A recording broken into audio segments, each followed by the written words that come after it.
Hi guys, good afternoon. Happy Saturday to you and welcome back once again to The Edward. I'm your host Eddie, and in today's video I'll be giving you my spoiler-filled review on the latest and excellent episode of The Boys, which dropped a few days ago this past Wednesday. I have had a very busy week at work and in my social life. I finally had a chance to watch and catch up on The Boys just now, and I'm here to give you my spoiler-filled thoughts and review on it. Just be warned, in case you're not caught up on The Boys by the most recent episode, which is episode 5 of season 5, you don't want to keep watching or listening, as I will be going into spoilers, plot details, character deaths, all that jazz. That being said, you have been warned.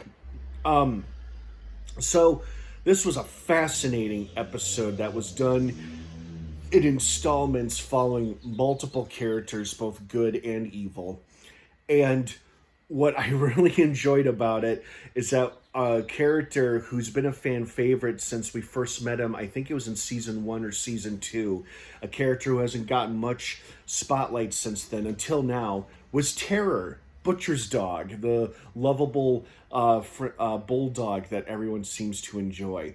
Although he did have a bit of a scare eating chocolate, but thankfully they saved his life and he was just fine. Although watching his point of view and watching his vision or dream of humping Homelander was so unprecedented and hilarious and weird.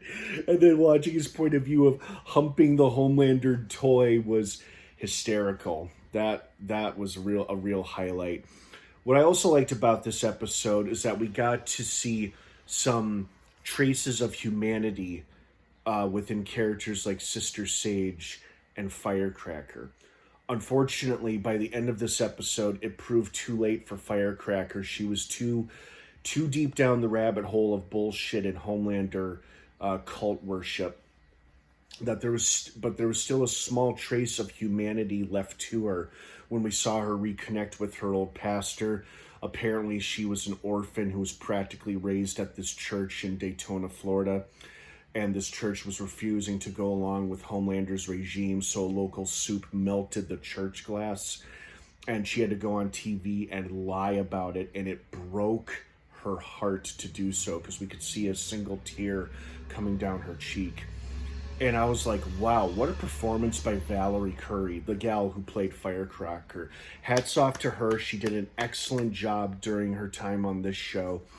And what a gut-wrenching performance she gave when she was doing the Truth Bomb report. I mean, that was, wow, that was something to watch. And then we finally learned what Sister Sage's overall master plan is with Homelander. Turns out she doesn't want him running the world, or doesn't believe he's God either. She's too smart for that. She simply wants him to die as a result of the soup virus being spread, which she also wants to have happen, because she believes in the ensuing carnage and chaos, humans and soups would kill each other, leaving the world peaceful and quiet, where she could just spend out the rest of her life living in peace and comfort in an emergency shelter or bunker outside of Colorado somewhere. And she's invited Ashley to join her because she likes her, I guess. Or they have a kindred spirit or something. So it's interesting, because I thought Sage was just manipulating Homelander for her own plans of global conquest. But she's not interested in conquest at all. She's interested in peace and quiet just for herself alone. She doesn't care or give a damn about anybody else but herself and her books, apparently. Which I kind of get. I mean, I think a lot of us can get so sick of people sometimes, where sometimes we wish or briefly wish the world was just ours and ours alone. But it would get pretty boring and lonely after a while, but I don't think that's the case for Sage.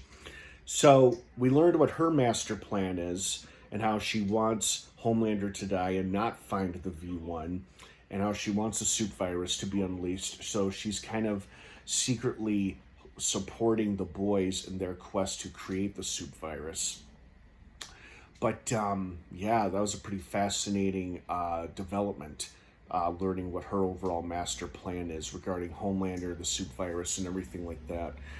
Oh my God. And speaking of Homelander, everything that happened in LA with him and Soldier Boy and the celebrities playing themselves, that shit was giving me such reminiscent vibes of one of my favorite Seth Rogen comedies from over 10 years ago, This Is the End. I love that movie. I still love it. I still watch it on a pretty regular basis because it's so damn funny and so damn good that that whole sequence of this episode was very reminiscent of This Is the End. The way the celebrities were spoofing and playing themselves, the way they died violently and suddenly, in just the most comedic, gory fashion you could possibly expect from a show like this. It was perfect and hilarious and very well done. I love seeing Craig Robinson, Will Forte, Christopher Mintz-Plasse, Kumail Nanjiani, and Seth Rogen himself, of course, who is an actual executive producer on this show, which was hilarious. His whole, oh, I don't smoke pot, I just do that for my brand. And I thought that was fucking funny and brilliant. And then Soldier Boy and Mr. Marathon killing all of them was pretty damn funny. And now we know that this Bombside character, this soup called Bombside, does indeed have V1. Is he going to hand it over to Homelander? Easy peasy? Who knows? And this episode also revealed Soldier Boy may not think much of Homelander, but as he said, he's my, how did he describe him? My asexual psychopath or whatever he described him. And then he says, nobody fucks my son but me. Wait, that came out wrong. So it seems like he's aligned himself with Homelander and won't allow anyone else to kill or hurt him as long as he's around. So we now know where Soldier Boy's loyalty lies. He won't be with the boys anymore, and it certainly isn't necessarily with Homeland. Well, it does seem to be with Homelander, but Soldier Boy ultimately aligns with himself and in his best interests, and his best interests seem to align with Homelander. So fantastic episode, very character driven, very funny, very gory. It's everything that makes a great episode of The Boys, and really propelled the story forward. We know what Sage's plan is. They're this much, the Homelander and Soldier Boy are that much closer to finding V1, threatening Stan Edgar. I gotta say, I respect Stan for not caving to and being afraid of Homelander like literally everybody else in his inner circle. Oh God, and it was so sad watching the theater director get murdered via eel in his ass because of the Deep. Poor Black Noir, the poor guy is just trying to be so happy, and the Deep won't cut him a break. That was tough to watch, both literally and emotionally. All right, guys, thank you so much for watching my episode review. I hope you enjoyed this episode of The Boys as much as I did. What did you think of it? I'd love to hear your thoughts and feelings on it down below in the comments section. Have a wonderful rest of your day and your weekend if I don't see you. The Boys only has 3 episodes left, dropping subsequently every Wednesday until May 20th, the day of the series finale. Have a wonderful rest of your day. Thanks for watching, and of course, until next time, may the Force be with you.